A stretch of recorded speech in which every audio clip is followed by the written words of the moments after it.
한국이라고요?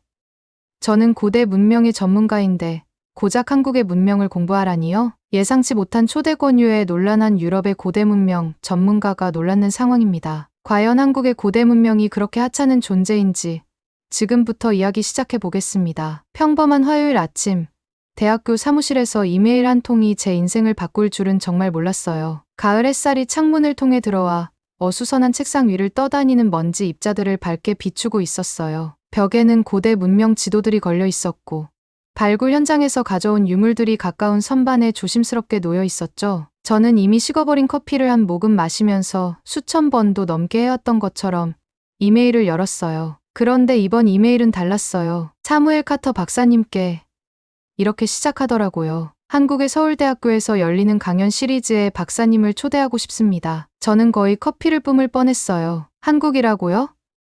저는 머그잔을 내려놓고 컴퓨터 화면에 가까이 다가가 글을 제대로 읽었는지 확인했어요. 20년간 고고학자로 일하면서 고대 로마 도시를 발굴하고 마야 신전을 밝혀내며 이집트의 무덤을 연구했어요. 유럽과 남미 곳곳에서 강연도 해왔죠. 그런데 한국이라니 정말 예상치 못한 일이었어요. 솔직히 말하면 조금 창피했어요. 제가 고대 문명의 전문가라고 자부하고 있었는데 한국의 풍부한 역사에 대해 아는 게 거의 없었거든요. 제 사무실 책장에는 고대 문명에 관한 수백 권의 책들이 꽂혀 있었지만 한국에 관한 책은 손에 꼽을 정도였어요. 그리고 그나마 있는 책도 제대로 읽어본 적이 없었죠. 이메일은 이렇게 이어졌어요. 강연 시리즈 외에도 한국의 주요 역사, 유적지를 둘러볼 수 있는 일주일간의 문화 탐방 프로그램을 제공하고자 합니다. 저는 의자에 몸을 기대며 잠시 생각에 잠겼어요. 의자가 삐걱 소리를 내며 바닥을 긁었고 그 소리가 조용한 사무실에 울렸어요. 처음 든 생각은 정중히 거절해야겠다는 거였어요. 여기서 제가 쌓아온 익숙한 일상강에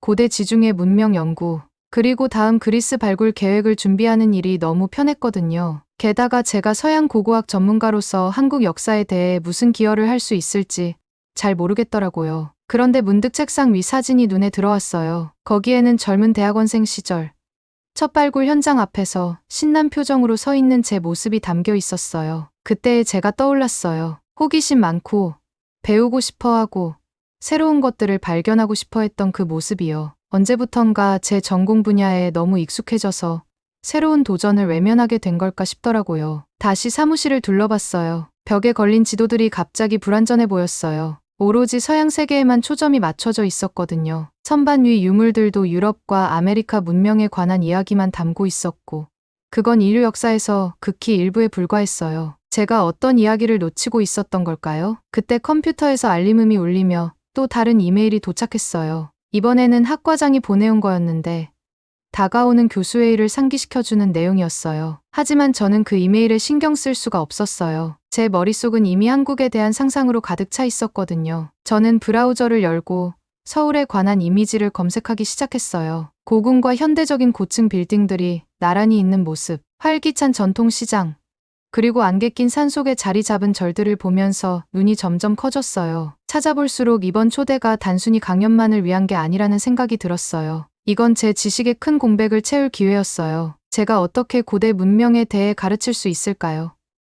정작 세계사의 중요한 부분을 간과하고 있었는데 말이에요. 마우스를 움직이는 제 손이 약간 떨렸어요. 답장 버튼을 클릭하니 빈 이메일 페이지에 깜박이는 커서가 보였어요. 저는 깊이 숨을 들이마시고 타이핑을 시작했어요. 김 교수님께 초대해 주셔서 영광입니다. 보내기 버튼을 누르자마자 가슴속에 설렘과 긴장감이 동시에 밀려왔어요. 이번 여행은 단순한 학술 출장으로 끝나지 않을 거라는 느낌이 들었어요. 이 여정은 세상을 바라보는 제 시각 그리고 어쩌면 제 자신에 대한 생각까지도 바꿔놓을 것 같았거든요. 그날 아침 내내 저는 서울행 항공편을 검색하며 시간을 보냈어요. 식어가는 커피는 뒷전이었죠. 몇 년 만에 처음으로 다시 그 호기심 많던 대학원생 시절로 돌아간 것 같은 기분이 들었어요. 이제껏 거의 생각조차 안 했던 한국이라는 나라가 제 다음 대모험의 무대가 될 예정이었어요. 그리고 이 예상치 못한 초대가 제 인생을 얼마나 바꿔놓을지 그때는 전혀 알지 못했어요. 인천국제공항에서 발을 내딛는 순간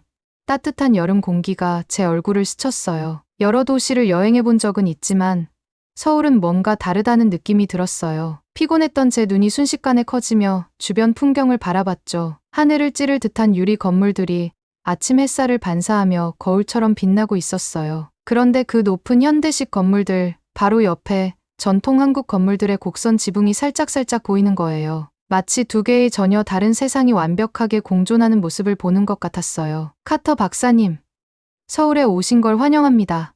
활기찬 목소리가 들렸어요. 고개를 돌려보니 한 젊은 여성이 저를 향해 손을 흔들고 있었어요. 밝은 파란색 블레이저를 입고 태블릿을 들고 있었죠. 저는 김지은이에요. 서울에 머무는 동안 제가 가이드를 맡게 될 거예요. 긴 비행 끝에 마주한 친근한 얼굴이 참 반가웠어요. 사무엘이라고 불러주세요. 제가 배낭을 고쳐매며 미소를 지었어요. 만나서 반가워요.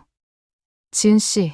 공항에서 시내로 들어가는 차 안에서 저는 창밖에서 눈을 뗄 수가 없었어요. 고속도로를 따라 늘어선 아름다운 벚나무들이 분홍빛 꽃잎을 바람에 흩날리고 있었거든요. 한글과 영어가 나란히 적힌 도로 표지판들이 쉴 새 없이 스쳐 지나갔고 버스와 차들은 매끄럽게 교통 흐름에 따라 움직였어요. 그 위로는 고가로 된 전철이 마치 미끄러지듯 지나가고 있었고요. 서울은 아마 깜짝 놀랄 거예요. 제 표정을 본 지은 씨가 말했어요. 세계에서 가장 하이테크한 도시 중 하나지만 동시에 역사를 소중히 간직하고 있어요. 경복궁을 보면 깜짝 놀랄걸요. 1시간쯤 지나서 우리는 드디어 경복궁 입구에 도착했어요. 연구하면서 사진으로 많이 봤지만 실제로 보니 상상했던 것보다 훨씬 더 거대했어요. 광화문이라는 정문이 우리 앞에 우뚝 서 있었어요. 목조 건물의 붉은색과 초록색으로 칠해진 화려한 색감과 정교한 문양들이 한국의 과거 이야기를 전하는 듯했죠. 이 궁은 정말 많은 일을 겪었어요. 지은 씨가 설명하면서 문 안으로 걸어 들어갔어요. 1395년에 지어졌는데 1500년대 일본 침략 때 불타버렸어요. 그러다 다시 재건됐는데 1900년대 초반에 또다시 파괴됐어요. 그래도 한국 사람들은 매번 이걸 다시 세웠어요. 역사를 결코 잊지 않으려고요. 저는 궁의 돌담에 손을 대보고 거친 표면을 느껴봤어요. 도대체 몇 번이나 재건된 거예요? 궁의 생존 이야기가 놀랍기만 했어요. 지금 보이는 궁은 사실 1990년대에 시작된 복원 프로젝트의 결과예요. 지은 씨가 말했어요. 많은 건물이 전통적인 방식과 재료로 재건됐어요. 장인들이 몇백 년 전 건축가들이 사용했던 동일한 기술을 사용했다고 하더라고요. 우리는 궁의 여러 구역을 걸어 다녔어요. 돌길 위로 우리의 발소리가 울려 퍼졌고 곧 근정전이라는 정전이 우리 앞에 웅장하게 모습을 드러냈어요. 이중 지붕의 끝은 마치 새가 날개를 펼친 듯 위로 올라가 있었고 용과 봉황이 새겨진 나무 기둥들은 우리가 지나갈 때마다 마치 시선을 따라오는 듯했어요. 궁의 정원은 숨이 멎을 정도로 아름다웠어요. 잔잔한 연못은 하늘을 그대로 비추고 있었고 잘 다듬어진 나무들은 산을 배경으로 완벽한 형태를 만들어내고 있었어요. 한쪽에서는 전통 한복을 입은 사람들이 휴대폰으로 사진을 찍고 있는 모습도 보였어요. 전통 의상과 현대 기술이 어우러진 그 모습에 저도 모르게 웃음이 나왔어요. 이게 정말 서울답다는 생각이 들었죠. 저기 보세요. 지은 씨가 멀리 있는 독특한 건물을 가리켰어요. 저게 경회루라는 건물이에요. 인공섬 위에 세워진 건데 연못 한가운데에 있죠. 옛날에 왕들이 그곳에서 특별한 연회를 열었대요. 그 축제들이 어땠을지 상상이 되세요? 저도 상상이 됐어요. 제 머릿속에는 밤하늘의 등불이 반짝이고 그 빛이 물 위에서 춤추는 모습이 그려졌어요. 전통 음악과 웃음소리가 연못 너머로 메아리 치는 것도 들리는 듯했죠. 궁에서 시간을 보낼수록 한국을 재연구해서 간과했던 게 얼마나 큰 실수였는지 깨달았어요. 오후가 되어 해가 점점 기울면서 궁의 그림자가 길게 드리워질 때 지은 씨가 저를 궁 근처의 작은 전통 찻집으로 데려갔어요. 우리는 바닥에 놓인 방석에 앉아 한국 녹차 한 잔씩을 주문했어요. 서울은 어떠세요? 지은 씨가 능숙하게 차를 따르며 물었어요. 저는 차에서 올라오는 김을 바라보며 생각을 정리했어요. 뭔가 중요한 걸 깨닫고 있는 것 같아요. 제가 천천히 말했어요. 서울은 단순히 과거를 보존하는 도시가 아니라 그 역사를 살아 숨쉬게 하면서 앞으로 나아가는 곳인 것 같아요. 여기 있는 돌 하나, 건물 하나마다 이야기가 담겨 있지만 과거에 멈춰 있지 않고 매일 새로운 이야기를 써 내려가고 있네요. 지은 씨는 따뜻한 미소를 지었어요. 바로 그게 서울의 특별함이에요. 우리는 단순히 역사를 기억하는 것에 그치지 않고 그걸 함께 살아가면서 배우고 또 쌓아가요. 차를 다 마시고 나니 이 흥미로운 도시에서 더 많은 걸 발견할 수 있을 거란 생각에 설렘이 가득했어요. 서울은 단 하루 만에 책을 읽으며 몇 주간 배웠던 것보다 훨씬 많은 걸 제게 가르쳐줬어요. 때로는 직접 눈으로 보고 느껴야 어떤 것의 진정한 가치를 이해할 수 있겠구나 싶었어요. 아침 햇살이 얼굴을 따뜻하게 감싸는 가운데 제가 경주에서 버스에서 내렸어요. 여기가 한국의 벽 없는 박물관이에요.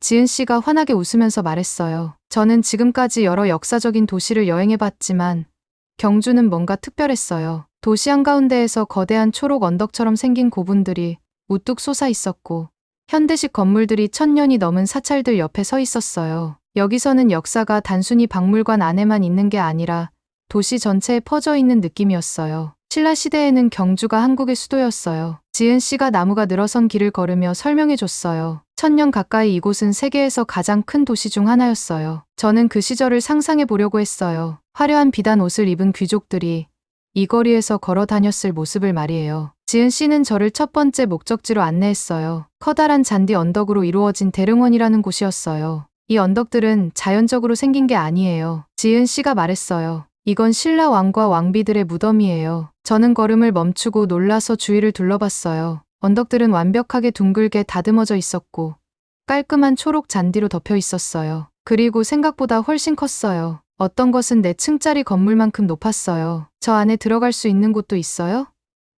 제가 고고학자로서의 호기심에 못 이겨 물었어요. 네.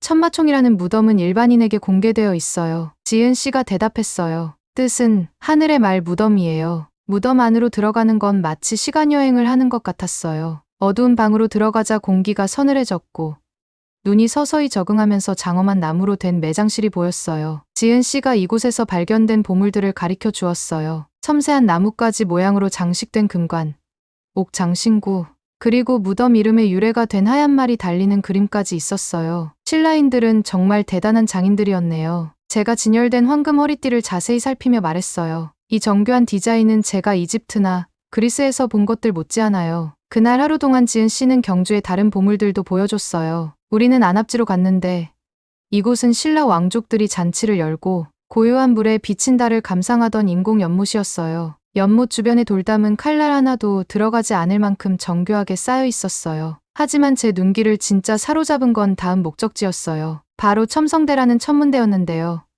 돌로 쌓은 벽 모양의 탑이 하늘을 향해 우뚝 서 있었어요. 이게 아시아에서 현존하는 가장 오래된 천문대예요. 지은 씨가 자랑스럽게 말했어요. 7세기의 선덕여왕 때 지어졌어요. 저는 천문대를 천천히 돌며 블록을 세어봤어요. 여기 돌이 362개예요. 지은 씨가 설명해 줬어요. 이건 음력으로 한 해의 날수를 나타낸 거예요. 창문은 중요한 별자리와 성자에 맞춰져 있어요. 저는 그저 놀라웠어요. 이건 단순한 건물이 아니라 돌로 만든 과학기구였어요. 그럼 신라인들은 1000년 전에도 별을 연구하고 있었던 거네요? 제가 물었어요. 맞아요. 이 천문대를 사용해서 날씨를 예측하고 축제를 계획하며 달력을 만들었어요. 지은 씨가 대답했어요. 선덕여왕은 별을 이해하는 게 훌륭한 통치자가 되는데 꼭 필요하다고 믿었대요. 오후 해가 지기 시작할 때 우리는 천문대 근처 벤치에 앉았어요. 저는 노트를 꺼내 탑을 스케치하기 시작했어요. 지은 씨, 있잖아요. 제가 말했어요. 저는 평생을 고대 문명을 연구하며 살았는데 이번 여행 전까지는 한국에 대해 제대로 신경 쓰지 않았던 것 같아요. 지금은 어떻게 생각해요? 그녀가 물었어요. 저는 스케치에서 고개를 들었어요. 큰 실수를 했던 것 같아요. 신라 시대 사람들은 정말 시대를 앞서간 것 같아요. 이 천문대만 봐도 그들이 진지한 과학자들이었다는 걸 알 수 있어요. 무덤 속 공예품을 보면 그들이 대단한 예술가였다는 것도 분명하고요. 안압지의 돌담을 보면 정말 뛰어난 건축가였던 것도 알 수 있죠. 그리고 이건 단지 한 도시일 뿐이에요. 지은 씨가 상기시키듯 말했어요. 한국에는 더 많은 곳이 있어요. 저는 고개를 끄덕였어요. 설렘과 동시에 그동안 제가 얼마나 많은 것을 간과했는지 부끄러움도 느꼈어요. 신라인들은 단순히 왕국을 세운 게 아니었네요. 제가 말했어요. 그들은 세계 어느 곳과도 견줄 수 있는 문명을 만들어냈어요. 별을 연구하고 아름다운 예술을 창조하고 1000년이 지나도 여전히 남아있는 걸작들을 지었잖아요. 우리가 다시 도시를 걸어갈 때 현대식 건물들이 밝은 불빛으로 빛나고 있었지만 제 마음은 여전히 고대 신라에 머물러 있었어요. 이 거리를 걸었던 수많은 사람들을 생각했어요. 별을 연구하던 천문학자들, 황금관을 만들던 장인들, 그리고 완벽한 돌담을 쌓았던 건축가들까지요. 경주는 단순히 오래된 건물이 있는 도시가 아니었어요. 과거가 여전히 살아 숨쉬며 인간의 창의성과 지혜, 그리고 끈기에 대해 많은 것을 가르쳐주는 곳이었어요. 고고학자로서 여러 사찰을 봐왔지만 불국사를 처음 봤을 때의 느낌은 전혀 준비되지 않았던 감정이었어요. 차를 타고 산길을 따라 불국사로 향하는 동안 아침 안개가 걷히자 고대의 돌계단이 사찰 정문으로 이어지는 모습이 드러났어요. 지은 씨가 말하길 이 계단은 원형 그대로라며 1300년이 넘은 역사적 유물이라고 했어요. 저는 닳고 다른 돌에 손을 얹으면서 얼마나 많은 사람들이 세월을 거쳐 이 계단을 올랐을까 상상해봤어요. 이 계단 하나하나에도 의미가 있어요. 라고 지은 씨가 말하며 함께 계단을 오르기 시작했어요. 이 계단은 속세에서 영적인 세계로 가는 길을 상징하거든요. 저는 돌계단이 수백 년 동안 많은 이들의 발걸음에 의해 매끄럽게 닳아 작은 홈들이 생긴 것을 유심히 봤어요. 사찰의 경내가 그림처럼 제 앞에 펼쳐졌어요. 지은 씨가 설명해준 대로 석가탑과 다보탑이라는 두 개의 석탑이 마치 고대의 수호자처럼 사찰을 지키고 서 있었어요. 두 탑은 양식이 달랐는데 하나는 단순하고 우아한 반면 다른 하나는 믿기 힘들 정도로 정교하게 조각되어 있었어요. 저는 다보탑 주변을 천천히 걸으며 말했어요. 이 석탑들을 보면 옛날 한국 장인들의 기술을 엿볼 수 있어요. 이 문양들을 만들기 위해 돌 하나하나를 완벽하게 깎았어야 했을 테니까요. 아침 공기는 시원하고 상쾌했으며 소량기와 향냄새가 은은하게 퍼져 있었어요. 멀리서 들려오는 풍경 소리와 승려들의 부드러운 연불 소리가 들렸어요. 현대의 일상은 아주 멀리 있는 듯했죠. 지은 씨가 저를 조용한 마당으로 데려가 나무 벤치에 앉아 잠시 쉬었어요. 사무엘 씨. 지은 씨가 말했어요. 불국사는 단순한 오래된 건물이 아니에요. 한국 불교가 인생의 균형을 어떻게 가르치는지를 상징하는 곳이에요. 그녀는 사찰의 여러 구역을 가리키며 설명했어요. 보세요. 모든 것이 다 제자리가 있어요. 아무것도 우연히 배치된 게 아니에요. 건물, 돌, 정원 하나하나가 다 자기 역할과 목적을 가지고 있죠. 그때 회색 승복을 입은 승려들이 무리를 지어 지나갔는데 그 모습이 수백 년 전에도 똑같이 반복되었을 일상처럼 느껴졌어요. 단순히 관광 명소나 박물관이 아니라 여전히 살아 숨쉬는 신앙과 배움의 장소라는 생각이 들었어요. 가장 인상 깊었던 순간은 다보탑 앞에 섰을 때였어요. 지은 씨가 조용한 목소리로 이 탑에 얽힌 이야기를 들려줬어요. 이 탑이 지어질 당시 한국은 아주 어려운 시기를 겪고 있었어요. 하지만 사람들은 문화를 보존해야 한다는 믿음이 강했기 때문에 자원이 부족했음에도 불구하고 한 돌 쌓아가며 건축을 이어갔죠. 저는 그 웅장장한 조각들을 올려다보며 서 있었어요. 각각의 돌은 놀라울 정도로 정밀하게 깎이고 배치되어 있었는데 심지어 몰탈 없이도 전쟁, 침략, 자연재해를 견뎌내며 오늘날까지 서 있었어요. 이걸 완성하는데 얼마나 걸렸을까요? 제가 물었어요. 오랜 시간이 걸렸죠. 지은 씨가 대답했어요. 이걸 처음 시작했던 장인들은 아마도 완성되는 걸 보지 못할 거란 걸 알았을 거예요. 하지만 그들은 자신들의 작업이 미래 세대에게 중요할 거라고 믿었죠. 그 말이 저한테 크게 와닿았어요. 저는 고고학자로서 늘 고대 유물을 찾아내고 연구하는 데만 집중했는데 다보탑 앞에 서 있는 그 순간 깨달았어요. 이건 단순한 옛날 돌덩이가 아니었어요. 이 돌들에는 과거로부터 전해지는 헌신, 지혜, 그리고 희망의 이야기가 담겨 있었어요. 우리는 사찰의 명상홀에서도 시간을 보냈어요. 지은 씨는 한국 불교가 자연과 인간의 삶의 조화를 어떻게 강조하는지 설명해줬어요. 그 홀의 나무 바닥은 세월을 거쳐 부드럽게 닳아 있었고 열린 문 밖으로는 산이 보였어요. 사찰의 모든 설계가 안과 밖의 세계를 연결하고 있다는 느낌이 들었어요. 해가 점점 낮아지며 마당에 긴 그림자가 드리워질 때쯤 우리는 사찰 박물관을 방문했어요. 그곳에는 고대의 두루마리와 유물이 전시되어 있었는데 불국사가 침략,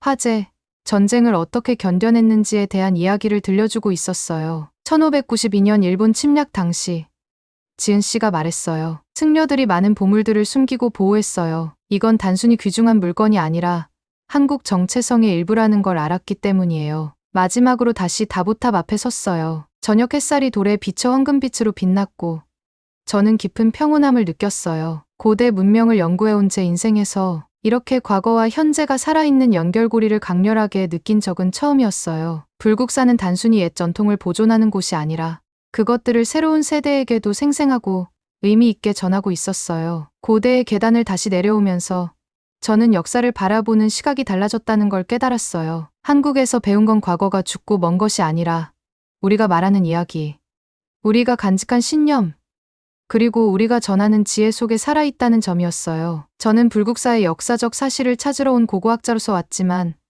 훨씬 더 소중한 걸 발견하고 떠났어요. 한국 문화유산에 살아있는 정신이요. 한국에서의 마지막 저녁, 저는 남산 꼭대기에 서 있었어요. 시원한 바람이 제 얼굴을 스쳐 지나가고 해가 서서히 저물며 하늘을 아름다운 주황빛과 분홍빛으로 물들이고 있었죠. 아래로는 서울이 거대한 살아있는 생명체처럼 펼쳐져 있었고 황혼이 내려앉기 시작하면서 도시에 반짝이는 불빛들이 하나둘씩 켜지기 시작했어요. 한강은 은빛 리본처럼 도시를 관통하며 흐르고 있었고 마지막 햇살을 반사하며 빛나고 있었어요. 이곳 높은 곳에서 보니 서울이 정말 대조적인 도시라는 게 느껴졌어요. 유리와 강철로 만들어진 현대적인 고층, 빌딩들이 곡선의 알록달록한 지붕을 가진 고대의 절들과 나란히 서 있었어요. 넓은 도로를 따라 자동차들이 개미처럼 바쁘게 움직이는 한편 전통 한옥들이 늘어선 좁은 골목길에서는 사람들이 걸어 다니고 있었어요. 그 풍경을 보면서 이번 일주일 동안 제가 배운 모든 것들이 떠올랐어요. 전망대 가장자리에 있는 조용한 벤치 하나를 찾아 앉아서 제 노트를 꺼냈어요. 그 안에는 이번 여행에서 그렸던 스케치들과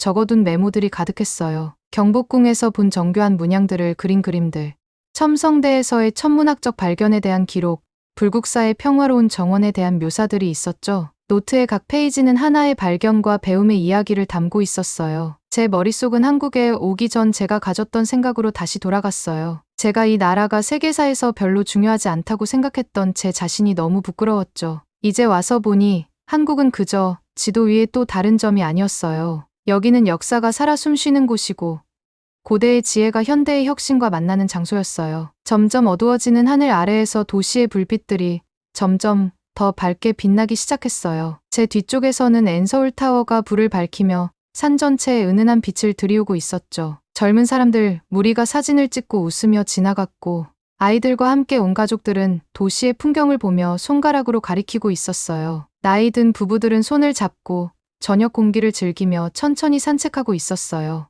이게 바로 진짜 한국이라는 생각이 들었어요. 단순히 고대의 역사가 있는 곳이 아니라 전통을 자랑스러워하는 사람들로 가득한 살아있는 공동체였어요. 이번 주 내내 저를 도와준 가이드 지은 씨가 제 옆 벤치에 앉았어요. 그녀는 한국의 역사와 문화에 대해 정말 많은 것을 가르쳐 주었죠. 카터 박사님, 무슨 생각하고 계세요? 그녀가 제 생각에 잠긴 표정을 보고 물었어요. 저는 그녀에게 제 노트를 보여줬어요. 이번 주에 배운 것들 생각하고 있었어요. 제가 말했죠. 평생 동안 고대 문명을 연구했는데 여기서 이렇게 깊은 지혜와 아름다움을 발견할 거라고는 전혀 예상 못했어요. 한국이 전통을 보존하면서도 미래를 받아들이는 방식이 정말 놀라워요. 우리는 한동안 편안한 침묵 속에서 앉아 있었어요. 하늘에서 마지막 석양의 빛이 사라지는 걸 지켜보면서요. 이 땅이 가진 모든 이야기들이 떠올랐어요. 경복궁에서 나라를 다스렸던 왕과 왕비들, 첨성대에서 별을 연구했던 천문학자들, 불국사에서 기도했던 불교 승려들, 이곳들 각각이 인간의 창의성과 헌신, 그리고 지혜에 대해 저에게 소중한 교훈을 가르쳐줬어요. 저녁 공기가 더 차가워졌고 더 많은 사람들이 밤의 풍경을 즐기러 찾아왔어요. 주변에서는 다양한 언어들이 들렸어요. 전 세계에서 온 관광객들이 이 특별한 장소를 경험하러 온 것 같았어요. 하지만 제가 여기서 본 건 그저 시작일 뿐이었어요. 한국의 진짜 보물은 그 이야기에 있고 그 사람들에게 있으며 그 정신에 있는 거였어요. 저는 카메라를 꺼내 도시 풍경의 마지막 사진을 찍었어요.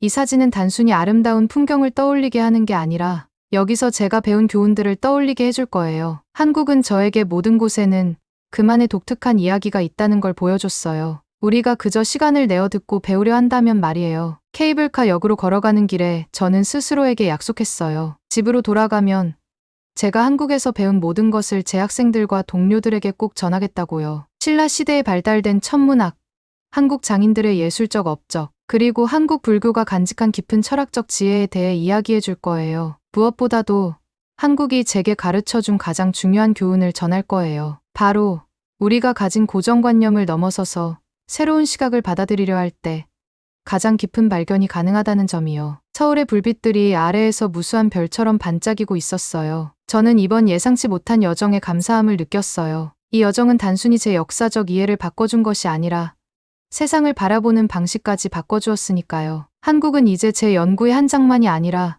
제 이야기의 일부가 되었어요. 익숙한 강의실, 그 강단에 서 있으면서도 뭔가 달라진 기분이었어요. 제가 고대 문명에 대해 수백 번은 강의했을 그 나무로 된 강단이 이제는 새로운 의미를 지니는 것 같더라고요. 학생들은 자리를 가득 채우고 노트북과 펜을 준비했지만 오늘의 강의는 평소처럼 로마 유적이나 이집트 피라미드 이야기를 하는 날과는 달랐어요. 제가 한국에 가기 전에 말문을 열면서 앞에 있는 열정 넘치는 얼굴들을 바라봤어요. 고대 문명에 대해 중요한 건 이미 대부분 알고 있다고 생각했어요. 그런데 제가 틀렸더라고요. 첫 번째 슬라이드를 클릭하니 해질녘 경복궁의 멋진 사진이 화면에 떴어요. 몇몇 학생들이 의자 앞으로 몸을 기울이더라고요. 이 궁궐은 인간 정신에 대해 놀라운 걸 보여줘요. 이미지를 가리키며 설명했어요. 여기 경복궁은 여러 번 지어졌다가 파괴되고 다시 재건된 곳이에요. 침략자들이 한국 문화를 없애려 할 때마다 한국 사람들은 그걸 다시 세웠어요. 자기 집이 완전히 파괴됐다고 상상해보세요. 포기하는 대신